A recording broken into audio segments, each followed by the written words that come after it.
제목. 논문. 어렵게 쓰지 마세요. 좋은 논문은 잘난 글이 아니라 잘 읽히는 글입니다. 부제. 복잡한 생각을 명확한 문장으로 바꾸는 논문 작성의 기술. 논문은 왜 이렇게 어려울까요? 여러분, 논문을 쓰려고 컴퓨터 앞에 앉았습니다. 그런데 첫 문장부터 막힙니다. 본 연구에서는 현대사회에 있어서 잠깐, 누가 썼는지도 모르겠고 무슨 말을 하려는지도 모르겠고 읽는 사람도 숨이 막힙니다. 그런데 이상합니다.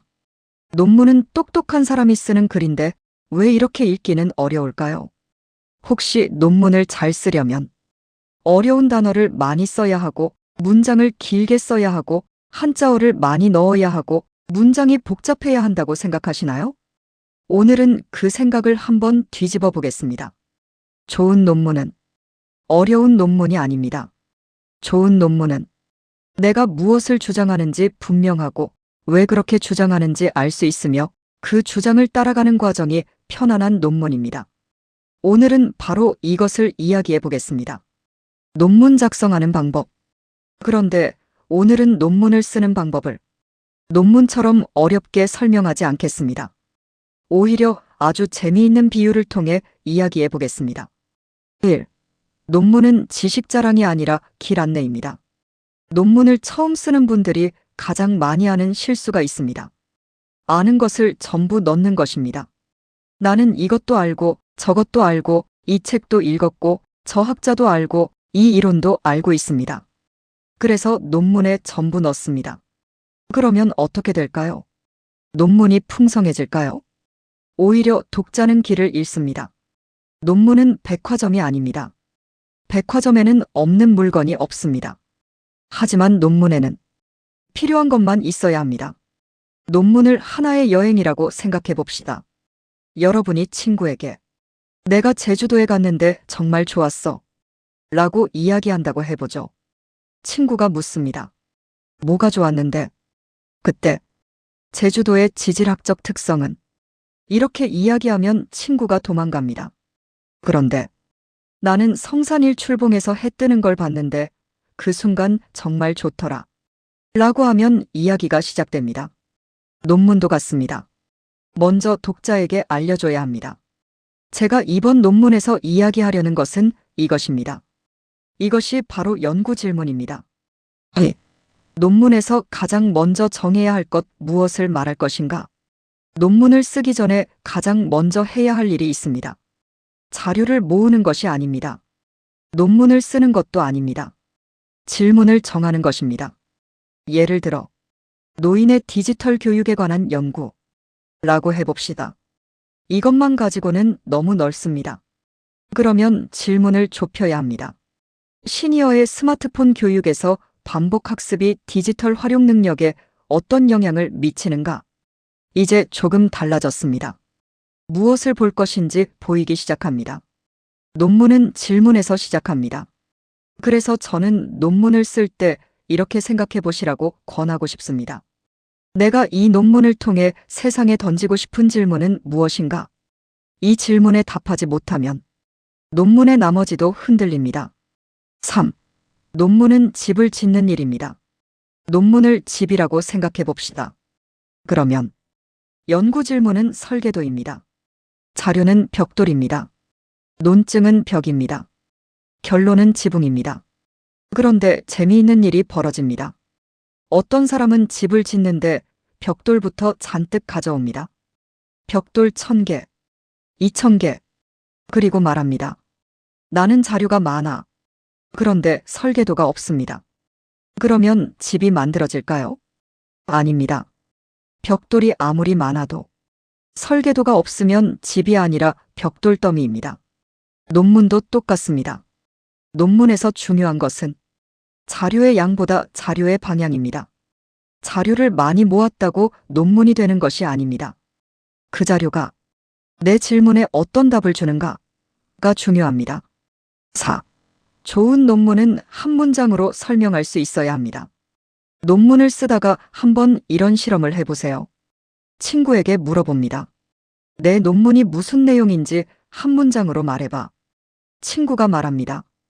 그러니까 여러 가지가 있는데. 그러면 아직 논문의 중심이 잡히지 않은 것입니다. 논문을 한 문장으로 설명할 수 있어야 합니다. 예를 들어, 이 연구는 시니어 스마트폰 교육에서 반복적인 실습이 디지털 활용 능력 향상에 효과가 있다는 점을 보여준다. 이 정도로 말할 수 있어야 합니다. 그러면 논문 전체가 이 문장을 향해 움직입니다. 서론도, 선행 연구도, 연구 방법도, 분석도, 결론도 모두 같은 방향으로 갑니다. 논문은 여러 문장을 쓰는 작업이지만 사실은 하나의 생각을 여러 단계로 증명하는 작업입니다. 5. 한 문장에 너무 많은 생각을 넣지 마세요. 이제 한 작가의 강의에서 특히 중요한 원칙을 하나 가져와 보겠습니다. 한 문장에 메시지를 너무 많이 넣지 않는 것. 예를 들어 이런 문장이 있다고 해봅시다. 현대사회에서 디지털 기술의 급속한 발전과 고령 인구 증가에 따른 사회 구조적 변화 및 정보 격차의 심화는 시니어의 디지털 활용 능력 향상을 위한 교육 정책의 필요성을 더욱 증대시키고 있으며 이에 대한 종합적인 접근이 요구된다. 읽으셨습니까? 읽었는데도 숨이 찹니다. 이걸 쪼개겠습니다. 디지털 기술은 빠르게 발전하고 있습니다. 동시에 고령 인구도 증가하고 있습니다. 이 과정에서 디지털 정보 격차가 중요한 사회 문제로 떠오르고 있습니다. 따라서 시니어의 디지털 활용 능력을 높이기 위한 교육이 필요합니다. 어떻습니까? 훨씬 편해졌습니다. 논문이라고 해서 문장이 길어야 하는 것은 아닙니다. 오히려 한 문장에 하나의 핵심 생각, 이 원칙이 논문의 가독성을 크게 높여줍니다. 6. 군더더기는 과감하게 버리십시오. 논문을 쓰다 보면 자꾸 붙는 말들이 있습니다. 라고 할 수 있다. 라고 볼 수 있을 것이다. 하는 부분에 있어서에 대한 부분. 종합적으로 살펴보면 이런 표현이 계속 등장합니다. 물론 모두 틀린 표현은 아닙니다.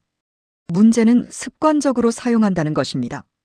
예를 들어, 본 연구에서는 이러한 부분에 있어서 중요한 의미를 갖는 것으로 판단된다. 라고 썼다면 본 연구는 중요한 의미를 갖는다. 라고 줄일 수 있습니다. 더 나아가 정말 의미가 있다면 이 연구는 시니어 교육에 중요한 의미가 있다. 라고 하면 됩니다. 논문을 다 쓴 다음에는 없어도 되는 말을 찾아보십시오. 논문의 분량이 줄어드는 것이 두려우신가요? 걱정하지 마십시오. 논문은 길이가 아니라 밀도로 승부합니다. 7. 어려운 단어가 논문을 똑똑하게 만들어주지는 않습니다.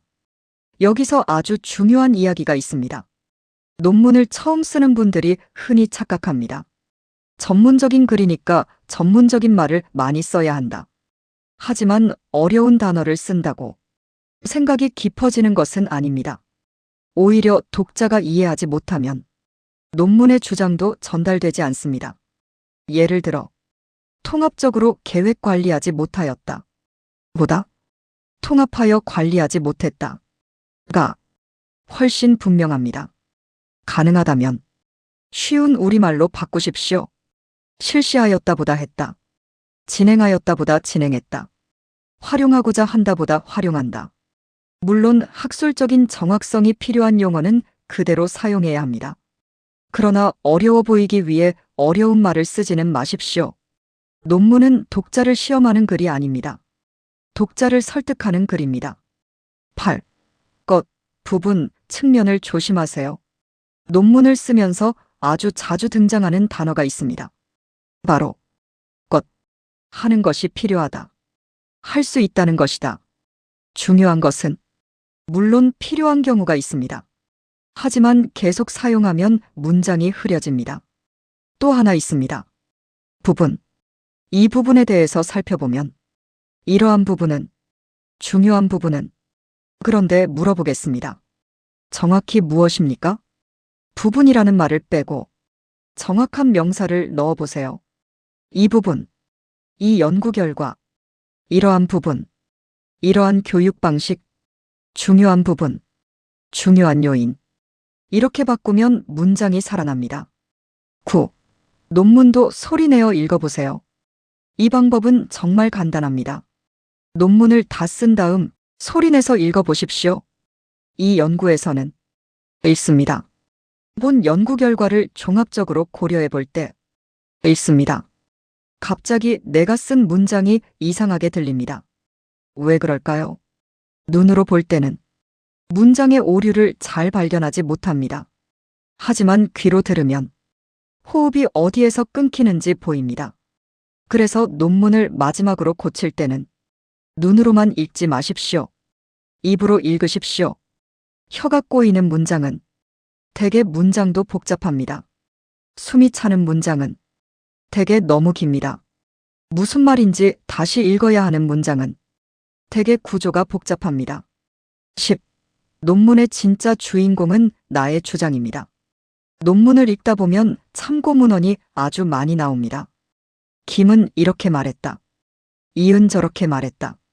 박은 또 다르게 말했다.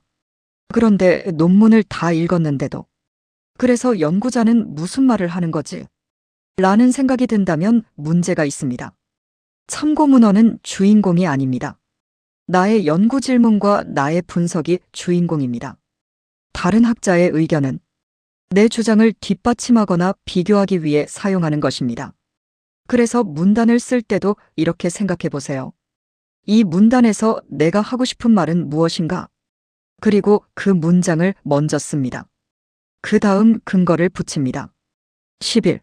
논문 한 문단은 주장 근거 설명으로 만들어 보세요. 아주 쉽게 기억할 수 있는 구조가 있습니다. 주장. 무엇이 중요한가? 근거. 왜 그렇게 말할 수 있는가? 설명. 그 근거가 내 주장과 어떻게 연결되는가? 예를 들어보겠습니다. 주장. 시니어 디지털 교육에서는 반복 실습이 중요하다. 근거. 교육 참여자들은 한 번 배운 기능보다 여러 차례 직접 사용한 기능을 더 안정적으로 활용했다. 설명. 이는 시니어 디지털 교육에서 일회성 설명보다 반복적인 실습 기회를 제공하는 것이 중요하다는 점을 보여준다. 이렇게 쓰면 독자는 길을 잃지 않습니다. 아, 이런 주장을 하는구나. 이런 자료가 있구나. 그래서 이렇게 해석하는구나. 하고 따라옵니다. 12. 논문은 벽돌 쌓기가 아니라 다리 놓기입니다. 저는 논문을 집보다 다리에 비유하고 싶습니다. 한쪽에는 연구자가 있고 다른 한쪽에는 독자가 있습니다. 그 사이에는 강이 있습니다.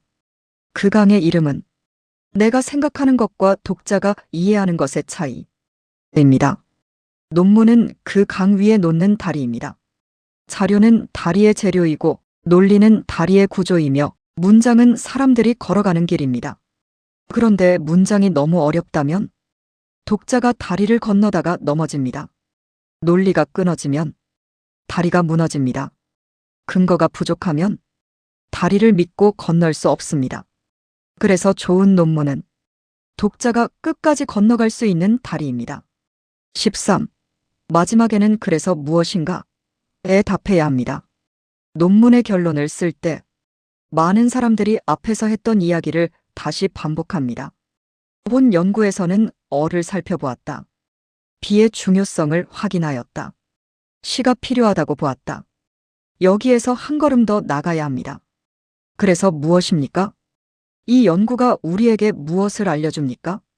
무엇이 달라져야 합니까? 누가 이 연구를 활용할 수 있습니까? 앞으로 무엇을 연구해야 합니까? 결론은 단순히 제가 연구를 끝냈습니다. 라고 말하는 부분이 아닙니다. 독자에게 그래서 이 연구를 읽은 당신은 무엇을 생각해야 하는가를 보여주는 부분입니다. 14. 논문을 완성하는 마지막 6가지 질문. 논문을 다 썼다면 제출하기 전에 딱 6가지를 확인해 보세요. 첫째, 문장이 너무 길지 않은가? 둘째, 없애도 되는 단어가 없는가? 셋째, 모호한 단어를 쓰고 있지는 않은가? 넷째, 어려운 말을 일부러 쓰고 있지는 않은가? 다섯째, 내가 책임지고 말하는 문장인가? 여섯째, 소리내어 읽었을 때 자연스러운가? 그리고 하나를 더 추가하고 싶습니다. 일곱째, 그래서 내가 하고 싶은 말은 무엇인가? 이 질문에 한 문장으로 답할 수 있는가? 여러분, 논문은 어려운 말을 많이 아는 사람이 잘 쓰는 것이 아닙니다.